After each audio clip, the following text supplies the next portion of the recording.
उस वक्त मेरे मौला अली फरमाते हैं कि खुदा कुछ चीजों को जिस्म देता है, तुम्हारे माल को जिस्म देगा, तुम्हारी औलाद जिस्म की सूरत में तुम्हारे सामने खड़ी हो जाएगी। फरमाया 3 जिस्म आएंगे, 2 जिस्म बड़े मोटे और हट्टे कट्टे। मरने वाला जब बदन से रूह निकल जाएगी तो 3 जिस्मों को देखेगा, पहले जिस्म से पूछेगा बता तू कौन है। कहेगा कि तुम यहां खड़े हो मेरी मदद के लिए आए हो। कहेगा जी मालिक तेरी मदद के लिए आए। अच्छा कहां तक मेरी मदद करोगे, कहां तक इस सफर में मेरा साथ दोगे। तो वो जिस्म कहेगा मालिक हम कब्र तक आपके साथ रहेंगे। क्या करोगे मेरे लिए? कफन खरीद लेंगे, एम्बुलेंस का बंदोबस्त करेंगे, कब्र के खुदवाने की मजदूरी दे देंगे, आपके लिए 1-2 मजलिसें करवा देंगे, ये आपके लिए हम कर सकते हैं। का आगे का नहीं, आगे हम नहीं आ सकते। का तुम हो कौन? का मैं तुम्हारा माल हूं और माल यहीं तक काम आएगा।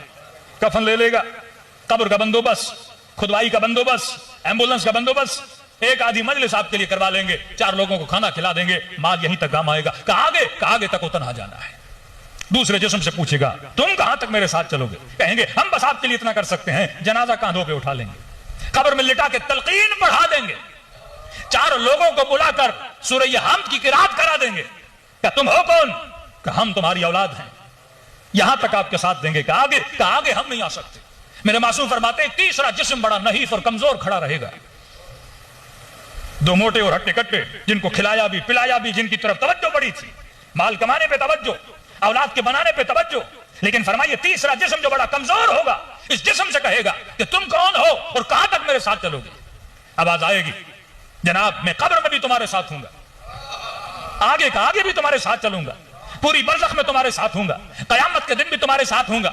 अगर जहन्नुम की तरफ गए वहां भी तुम्हारे साथ, और अगर जन्नत की तरफ गए वहां भी तुम्हारे साथ। ताज्जुब से कहेगा तुम इतने कमजोर का तुमने मेरी तरफ तवज्जो नहीं दी। इन 2 जिस्मों को मोटा करते रहे लेकिन इस मुझे तुम कमजोर करते रहे, जबकि मैं दुनिया में भी तुम्हारे साथ था, कब्र में भी तुम्हारे साथ हूं, बरज़ख में भी तुम्हारे साथ हूं, आखिरत में भी तुम्हारे साथ चलूंगा। आवाज आएगी तुम हो कौन? तो जवाब देगा मैं तुम्हारा अमल हूं, जिसकी तरफ तुम्हारी तवज्जो बहुत कम थी। और अगर तुम अमाल को जमा करते तभी कहा फहुव फी ईशतिन रादिया।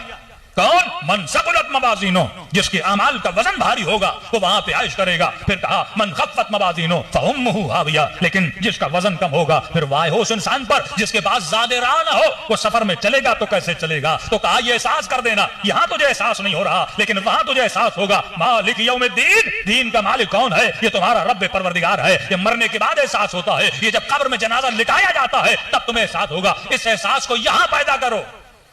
अगर यह एहसास दुनिया में आ गया कि मालिक हकीकी कौन है, तो फिर दुनिया में कोई मजलूम न रहे, कोई जुल्म न करे, कोई किसी के साथ ज्यादती न